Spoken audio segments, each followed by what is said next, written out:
Robin, Dick Grayson, is still missing, and Superman's most promising lead is Willie, a circus clown who has vanished.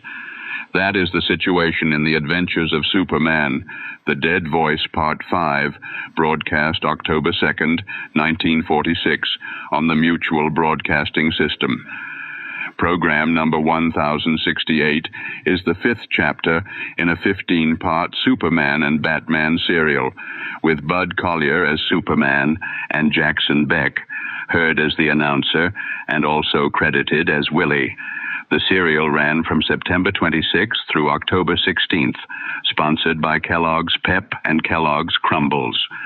As the investigation continues, Superman follows the trail connected with Robin's circus background.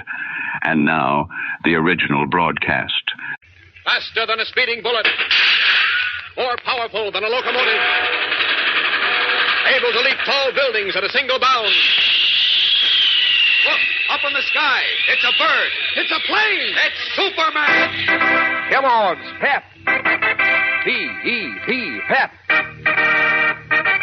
Kellogg's Pep, the Sunshine Cereal, presents The Adventures of Superman.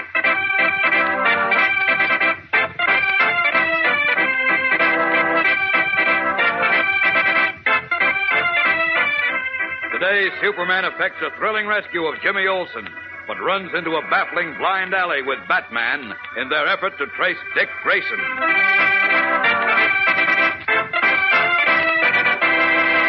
Hello there, gang. This is your pal Dan McCullough. You know, the swell prize in each package of Kellogg's Pep is only one of 3 different kinds of Pep prizes you can get and collect.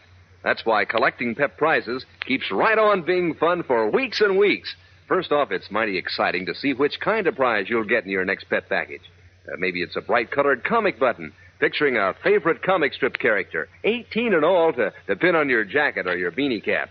Or maybe it's a bird picture in gleaming color. You can collect 24 of them, each with a full description on the reverse side.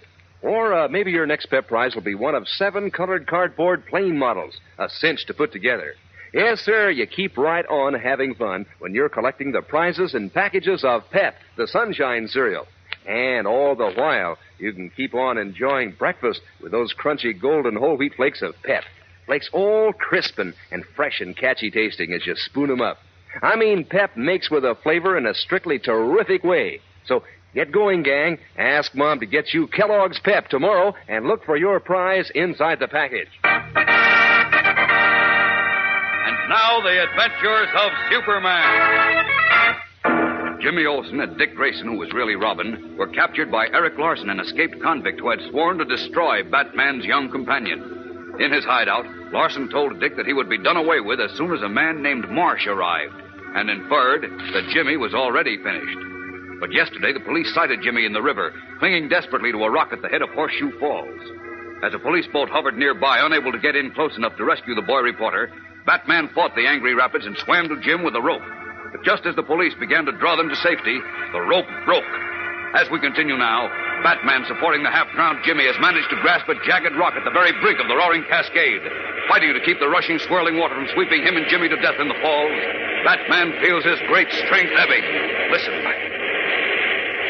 Can't hold on much longer. Only Superman could save the day now. I guess they couldn't reach him. Almost lost my grip that time. I'm sorry, Jim boy, I did my best, but I'm afraid this is the end of the line for both of us.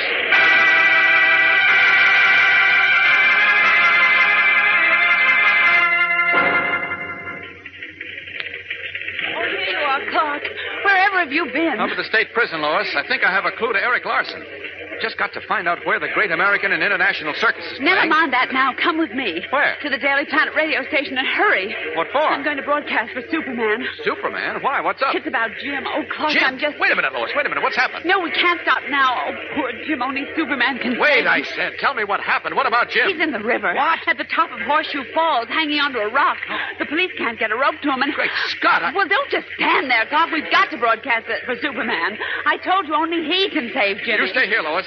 I think I can contact Superman. You? How? Never mind how. Just stay here. Only I'm not too late. Clark, wait! Rushing across the Daily Planet city room to a deserted storeroom, Clark Kent strips off his business suit and stands revealed in the blue costume and red cape of Superman. Up, up, and away! Throwing open a window, the Man of Steel rockets away and flashes across the Metropolis River. Streaking above wooded shores, he comes upon the river as it sweeps around Horseshoe Bend and rushes pell-mell toward the Great Falls. Then, spotting Batman, who is still struggling to hold Jim and himself from going over the falls, Superman dives in. Okay, Batman. Everything's under control. Superman. Right. Thank heaven. Here, I'll take Jim. You hang on to my cape. Jack, Is he... he's alive. Good. The poor kid took an awful beating. What about Robin? I haven't seen him. What? If he were in the river, too, he must have been swept over the falls. Maybe not. But Jim will know. I'm going to take him to his house now. Hang on. All right. Here we go. Up and away!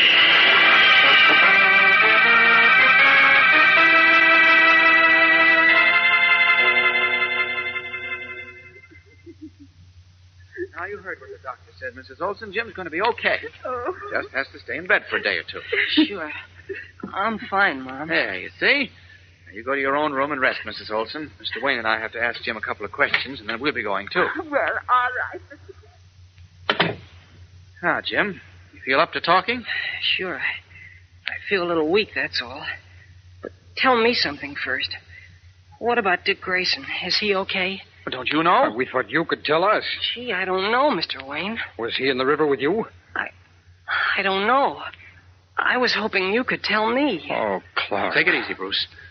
Look, Jim, you'd better start at the beginning, from where those men jumped you and Dick last night and took you away in the car. Now, first, do you know who they were? No. Did you hear any names mentioned? No. Except the driver was called Joe. Well, that's a lot of help. Go on, Jim, go on. What happened? Well, these guys dumped Dick and me in their car and drove off pretty fast. Uh-huh. We didn't know what it was all about, but when we asked them, they told us to shut up. They said if we yelled, they'd shoot us. Uh-huh. We couldn't see anything because we were on the floor of the car. But I know we were near the river or the harbor. How? Well, because I could hear foghorns. Oh. Then I heard one of them say, "Slow down, Joe. I know which one is Grayson now. This is a good place to get rid of the other kid. We'll wrap him on the noggin, dump him out, and roll him down into the water." Uh-oh. Then what? Well, the next thing I knew, something hit me behind the ear, and everything went black. I don't remember anything else till I came to in the river. The current was sweeping me along, and I could hear this roaring up ahead. I just about had time to realize I was being carried into the falls when I was on them. I managed to catch onto a rock, but everything was starting to go black again. Then Mr. Wayne got there. Thank heaven he did. But what happened to Dick? I've got to know. We're going to find out right now. Come on, Bruce. Oh, where? Head you downstairs. Hurry. So long, Jim. Oh, look. Goodbye, Jim. Can I go with you? Nothing doing. You stay in bed and obey the doctor's orders.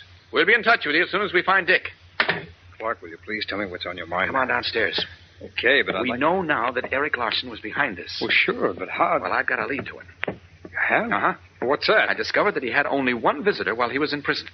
A fellow named Wilfred Ellis. Ever hear of him? Wilfred Ellis. That sounds familiar. He's with the Great American and International Circus. What? That's right. Eric Larson was ringmaster of that circus 5 years ago. Mhm. And Dick's parents were aerialists with the same outfit when Larson cut their high wire and murdered them. Correct, but for heaven's sake, keep your voice down, Bruce. Wilfred Ellis. Yes, I remember him now. He's a well-known clown. A clown, eh? Yes. You say he was Larson's only visitor at state prison? That's right. Now, let's go. Now, and wait see- a minute. If Ellis were Larson's only visitor, he must be the one who brought him the drug which made him appear dead. And then helped Larson escape from prison. Of course. So I figure Ellis should be able to tell us where Larson is. I see. Okay, come on. We've got to hop up to Buffalo. Buffalo? Well, what for? That's where the Great American and International Circus is playing. Found that out while the doctor was working over Jim. Oh, I see. Well, let's get going right away. Just a minute. Why? Okay, nobody out in front. I just stripped down to my Superman costume. Can't if I could only get my hands on that Larson. Well, if this lead works out, you'll have your wish. There we are. Now, up with you, Batman. Check. Oh, if only this lead hasn't come too late. Just keep hoping. Here we go. Next stop, Buffalo. Up, up, and away!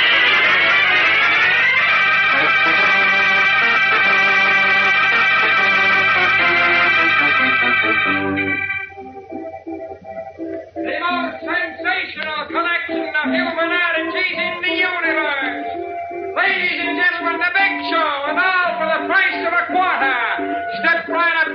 gentlemen, the biggest show on earth going on the inside. Here's the manager's wagon, Bruce. Come on. The big show.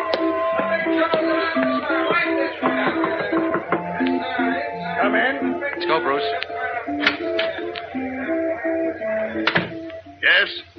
My name is Clark Kent, reporter for the Metropolis Daily Planet. This is my friend Bruce Wayne. What can I do for you? We'd like to talk to one of your performers, if we may. Wilfred Ellis. Wilfred Ellis, eh? Uh-huh. Well, I'd like to talk to him myself. What? What do you mean? I mean that after all the money I spent building him up to be a star, he walks out on me. The dirty ingrate. Walked out. You mean he's quit the circus? That's exactly what I mean. Of all the ungrateful, dirty tricks, that one takes the brass ring. Tell me, when was this? I mean, when did he leave you? Last week. Do you have any idea where he went or where he can be found? No, I don't know, mister. If I did, believe me, I'd... Well, wouldn't any of the other performers know? Nope, he just walked off the lot in Metropolis last week after mentioning to one of the animal men he was quitting. And nobody's seen hide nor hair of him since. Hey, that's bad. Now, how are we going to find Robin?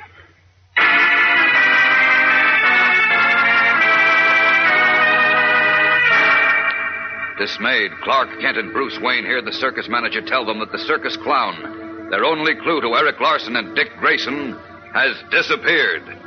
We'll be back in a moment for the tense climax of today's episode, so stand by. You know, most fellows and girls who eat Kellogg's Pep eat it mainly for one reason. They eat Pep, the Sunshine cereal, because those crisp, sunny whole wheat flakes taste strictly terrific. I mean, Pep's got the kind of flavor that makes you wish your bowl of Pep were twice as big, so that you could cram in more of that keen, catchy Pep taste. Sure, Pep's a cram course, all right, come breakfast time. And all that swell flavor isn't the only reason Pep gets an A-plus rating. Pep's hep in the prize department, too. Yes, sir, Pep gives you 3 different kinds of prizes, one or the other in each package you open. For instance, your next prize may be a bird picture in brilliant color with a full description on the reverse side. Collect all 24 of them, and you'll be wowing the gang with your knowledge of these birds. Or maybe your next Pep prize will be one of 7 exciting colored cardboard plane models, easy to put together. Or maybe it'll be a bright-colored comic button, picturing a favorite comic strip character, 18 in all, to pin on your jacket or beanie cap. There's one or the other of these 3 snappy prizes in every Pep package. So ask Mom to keep you supplied with Kellogg's Pep for sure. While Clark Kent and Bruce Wayne find themselves in a blind alley in Buffalo, back in Metropolis in his bungalow hideout on the outskirts of the city, the hollow-cheeked, burning-eyed Eric Larson is saying to Dick Grayson, whose hands are tied behind him, I finished your father and mother, Grayson. And as soon as my friend, Mr. Marsh, gets here, I'm going to finish you. Hey, Eric. What is it, Willie? That guy you were waiting for, you know, that Mr. Marsh, he's here. That's fine. Bring him right in, Willie. Bring him right in. Okay. Right this way, Mr. Marsh. Now, sonny boy, this is it. After 5 minutes more, there'll no longer be a reason for keeping you alive. black eyes burning feverishly in his sallow, hollow-cheeked face. Eric Larson grins evilly in contemplation of the revenge he has planned for Dick Grayson, and we know to be Robin. Is this the end for Batman's gallant young companion? Or is there yet some way that Superman and Batman, at this moment miles away, can locate Robin in time? Tomorrow's episode tells the story with many thrills and much excitement, so don't miss it. Tune in again, same time, same station. And remember, for breakfast, it's Kellogg's Pep. For excitement, the adventures of Superman.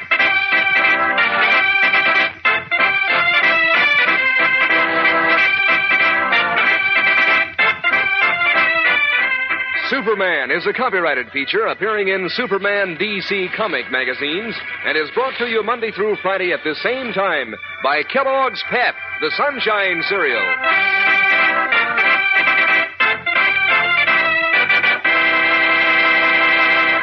When you think of toasty words like crisp and crunchy, crinkly, you just naturally go right on to Crumbles, Kellogg's Crumbles. So toasty and sweet and mellow rich on a frosty morning. What a dish for breakfast. The only cereal in the whole wide world made in those little crinkly shreds of good whole wheat.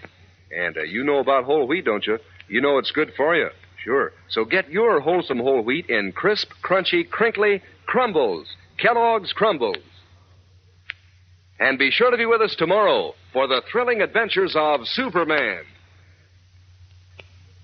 This is the Mutual Broadcasting System. That brings The Adventures of Superman, The Dead Voice, Part 5, to a close. Good evening, and thank you for joining us for Classic Radio.